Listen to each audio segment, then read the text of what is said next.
اعوذ باللہ من الشیطان الرجیم بسم اللہ الرحمن الرحیم وصلی اللہ علی محمد وآلہ الطاہرین اسعد اللہ ایامنا و ایامکم۔ ہم آپ تمام حضرات کی خدمت میں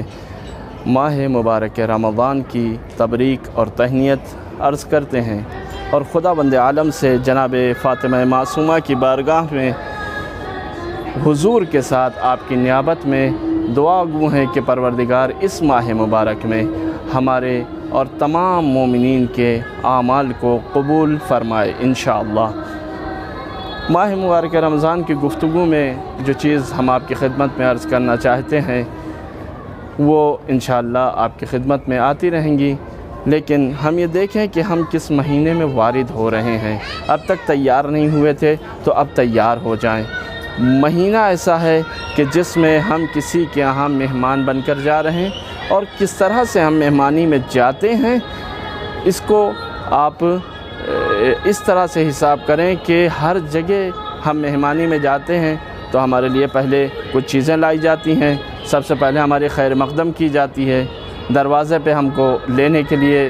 ہمارا میزبان آتا ہے، اور اس کے بعد وہ گھر میں لے جاتا ہے، ہم کو سب سے پہلے پانی پلاتا ہے، ناشتہ کراتا ہے، چائے پلاتا ہے، اس کے بعد ہمارے کھانے کا انتظام ہوتا ہے، اور پھر ہم اگر وہاں رکے پورے دن تو تینوں ٹائم بہترین کھانے کا انتظام کرتا ہے۔ پروردگار نے بھی جب ہمیں اپنی مہمانی میں بلایا تو ہمارے لیے بھی اسی طرح سے کچھ انتظامات کیے۔ پہلے ہی سے اپنے پیغمبر کو کہہ دیا، پیغمبر نے ماہ شعبان کے آخری ہفتے میں، جیسا کہ مورخین نے بیان کیا ہے یا روایات میں ذکر ہوا ہے، فرمایا قد اقبل الیکم شہر اللہ، اللہ کا مہینہ تمہاری طرف آ رہا ہے۔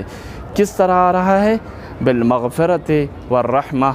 مغفرت کے ساتھ اور رحمت کے ساتھ تمہارے پاس اللہ کا مہینہ آ رہا ہے۔ اس مہینے میں جب ہم اللہ کے پاس پہنچتے ہیں تو صبح کے وقت جو چیز ہمیں دیتا ہے وہ رحمت ہے، دوپہر میں مغفرت ہے، اور رات میں جو چیز ہمیں کھانے میں ملتی ہے وہ جہنم سے براءت کا پروانہ ملتا ہے۔ یعنی ہم اللہ کی مہمانی میں جب ہم پہنچتے ہیں تو ہمیں رحمتیں بھی ملتی ہیں، ہماری مغفرت بھی ہو جاتی ہے، اور ہمیں جہنم سے براءت کا پروانہ بھی مل جاتا ہے۔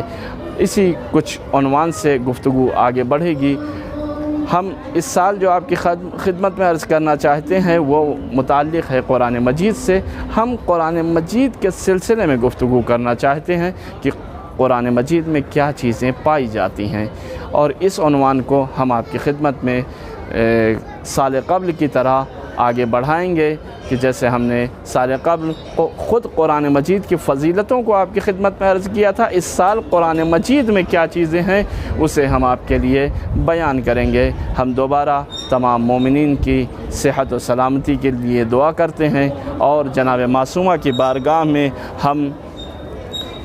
پروردگار کے سے یہ چاہیں گے کہ پروردگار تمام مومنین کی، تمام مسلمانوں کی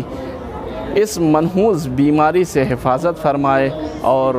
ہم کو زیادہ سے زیادہ عبادت کرنے کی توفیق عطا فرمائے۔ وصلی اللہ علی محمد وآلہ الطاہرین، اللہم صلی علی محمد وآل محمد وعجل فرجہم۔